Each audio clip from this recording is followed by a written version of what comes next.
नमस्कार साथियों, जैसे कि पेपर खत्म हो चुका है, बच्चों ने पेपर खत्म कर दिया, 11:30 बज चुके हैं, तो आप देखेंगे पेपर में क्या है, बच्चों से ही जानेंगे। बताना सकते हैं। आज का जो पेपर था वो थोड़ा जनरल नॉलेज जो था इसमें जीके बेसिकली पूछा गया था, जिसमें करंट के क्वेश्चन ज़्यादा थे। 10 क्वेश्चन बता के रखा था, लेकिन जो करंट आई हुई है वो मतलब डीपली पढ़ के जाना पड़ेगा आपको। एक दो क्वेश्चन थे जिसको आप कर सकते हो, अदरवाइज डीप में पूछा हुआ है। अगर करंट की बात करें तो किस साल से क्वेश्चन पूछे जा रहे हैं?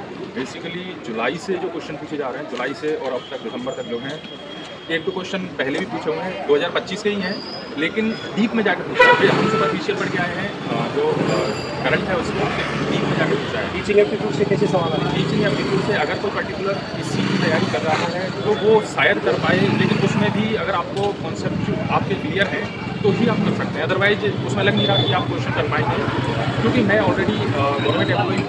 मैं पेपर देने आ गया था कि चलो दे आते हैं अपने स्टेट जाने के लिए, तो इस वजह से मुझे लगा कि मैंने तैयारी की हुई थी तो जो टीचिंग एप्टीट्यूड था वो ठीक था। लेकिन करंट मैंने नहीं पढ़ी हुई थी, तो करंट मुझे थोड़ा लगा कि डीप में है करंट। और कंप्यूटर बेसिक था, कंप्यूटर जो थोड़ा बहुत जानता है, स्मार्टफोन जो चलाना जानता है उसको पता होगा कंप्यूटर के बारे में, वो कर सकता है कंप्यूटर के बारे में क्या है क्या नहीं।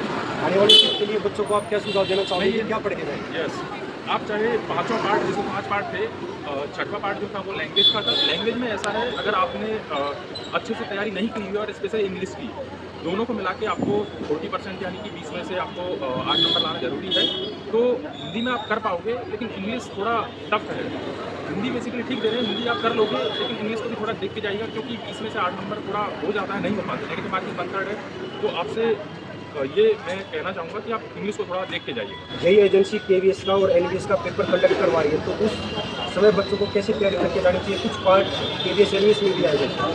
उसके लिए मैं ये कहूँगा, आप एक तो जीके के 10 क्वेश्चन आ रहे हैं तो जीके देख के जाइएगा, थोड़ा डीप से जो आपके करंट है उसको देख के जाइएगा।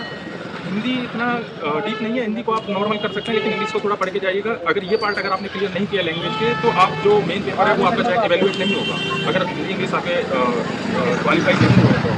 और उसमें एनईपी से जो क्वेश्चन है, एनईपी को अच्छे से देख के जाइएगा।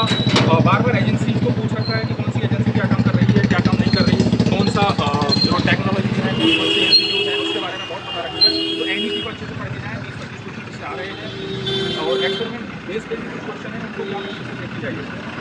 जैसे कि आप देख पा रहे हो, जल्दी से इस पेपर का सोल्यूशन हम अपने चैनल पर दे देंगे, और केवीएस एनवीएस सेम एजेंसी है, तो आपको ये मिलता जुलता पेपर मिलेगा उसमें भी, तो आप अच्छे से तैयारी करिए, हमारे साथ जुड़ सकते हैं नोटबुक यूट्यूब चैनल से। धन्यवाद साथियों।